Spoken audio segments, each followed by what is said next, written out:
In a previous video, we showed you how to use the sales forecasting components of the Project Manager plugin in order to generate a report that looks like this, that gives you a forecast of your projects expected to close in a given date range, so you can have a finger on the pulse of your future sales. In this video, we're going to show the real meat of the Project Manager and how you can use that to manage projects after the sale closes. For the sake of this demonstration, we're going to use a project that we created as a quote or an opportunity. If you haven't seen how to do that, I recommend that you go back and watch the sales forecasting video. First thing I want to show you is the administrative function for the project, where you create statuses for projects. Under Project Details, create statuses. You have two status options. One is the pending stage. These are going to apply to your sales forecasting or your sales process. You may have pending quotes, the quote is sent, you're in negotiation, you're shortlisted. These are just some demonstration options that I've given you. Once you're in production stage, though, you may have a whole series of stages or statuses that your projects move through. You can come in here and sequentially add those project options or those status options so that you can set up your projects to advance through your production stages as appropriate to your business. Where do those come into play? Well, let me show you.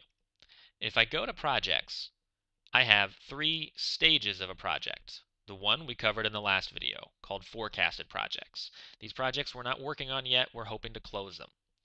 The second one is called in production. These are the projects we're going to talk about in this video. And the third one are called recently completed. This is where you'd pull a report of any projects that you've completed recently in order to maybe send that for invoicing or for any other reporting. How do we get something, though, from a forecasted project into the in production stage? Well, it's simple. Everything starts with the customer. So I would look up the customer that we're going to start a project for. Let's look up Nick Carter and view his account. When I view Nick's account, I can see that under this account we have one pending project. This is a quote. This thing is forecasted right now. It appears in my forecasted projects, and we're hoping to sell this. To turn this pending project, or pending opportunity, if you will, into an active project we're working on, we click the red check mark. When I check this off, it's going to ask me, did I win the sale or lose the sale? Well, I won the sale. And now that I've won the sale, the status is, and now we see the options of statuses from our production stage. I pick the appropriate status, and the next thing it's going to ask me is a delivery deadline. Now we can have ongoing projects. We could say this never expires, this is an ongoing project. Or we can set an actual deadline for this. This project needs to be completed by the end of September 2011.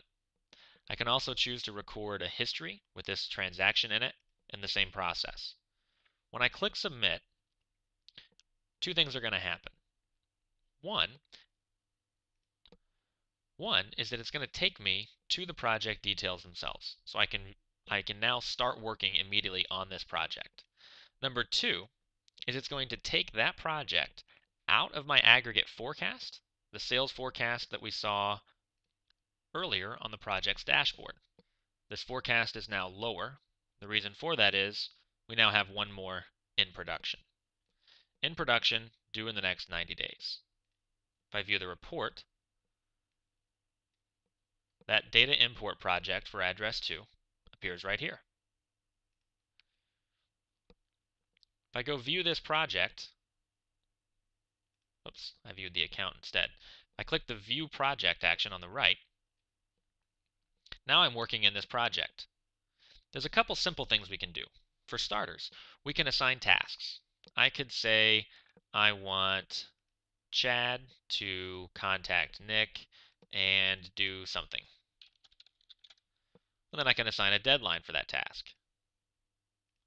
The other thing we can do is we can record a history entry. Now, this recording a history entry is almost identical to recording a history entry on a contact with one simple exception. We can track hours. We can input the number of hours that we spent completing this action, whatever the action was. Those hours will aggregate at the bottom under total project hours, and we'll be able to find a report of those hours in order to use for invoicing. One of the most important features, however, is using milestones and workflow templates to automate your workflow. First thing I want to point out is that our delivery deadline needs to be accurate. If we've set the deadline for this project to the end of September, let's say it's a website project. This project, we're designing a new website for a new client.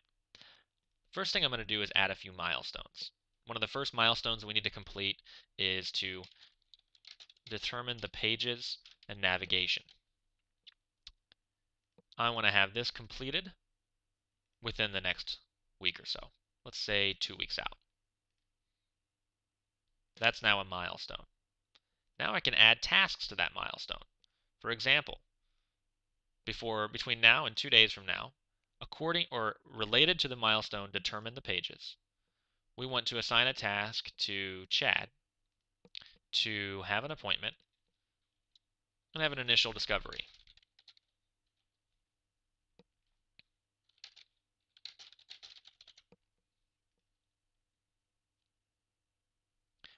Now you can see that we have a milestone, and under that milestone we have an appointment that Chad needs to do. If I added another one, let's say by the middle of next week, or end of next week rather, Chad needs to complete his wireframe diagram. Then, oh, I forgot to add that to the correct milestone. I'm going to move this to a milestone by editing the task. Now we have 2 tasks in here. Of course, I made that one past due. Let's move that to August.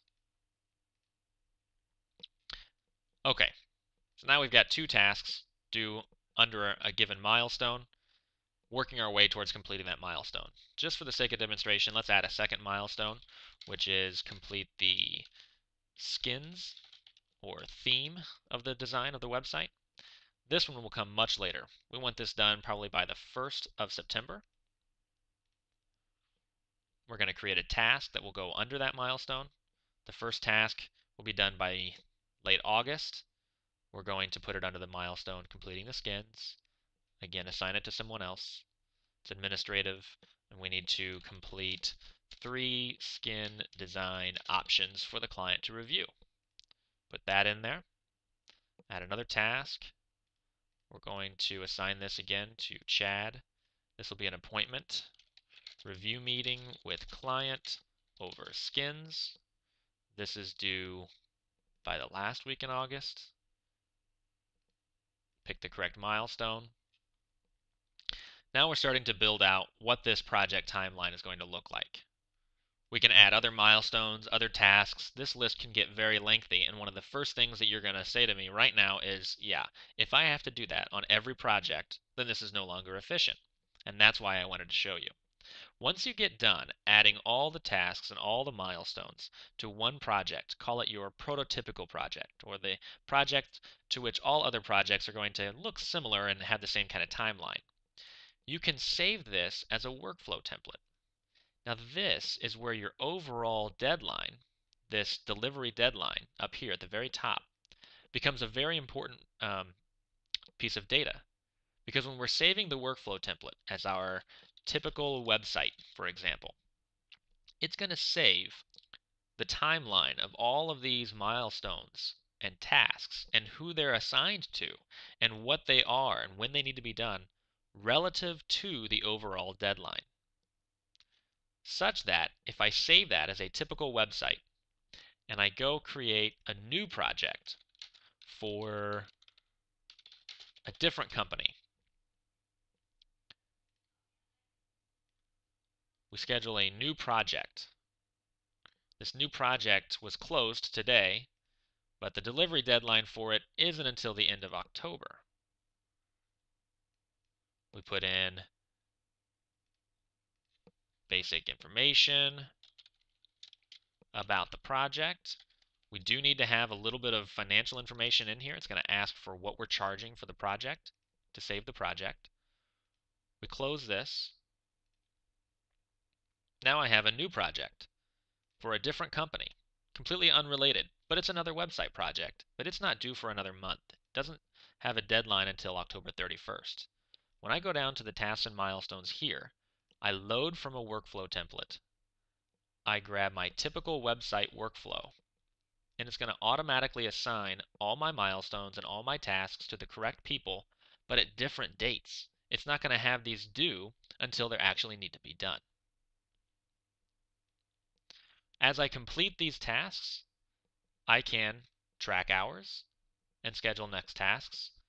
So as we go through this, we can of course track our hours and accumulate that information. How can we use that cumulative information? Well, let me go back to the projects dashboard to show you two more reports that are very helpful. At the very bottom, you'll find the hours report. This hours report is going to total up all of the hours that were spent on projects in a given date range. So it totals it up by project in a date range, and it even tells you who did each thing. You can use this for your billing if you bill on a time and material basis. Another very helpful report for your in-production status projects is the snapshot report. It shows you all of your projects that are currently open, all of the tasks that are related to them, whether they're past due, due in the future, and what the status of each project is. That's how you can use the project manager to make your workflow automated and much more efficient, as well as having all of the control and accountability that you need to know that everyone's doing their role to get your projects moving forward.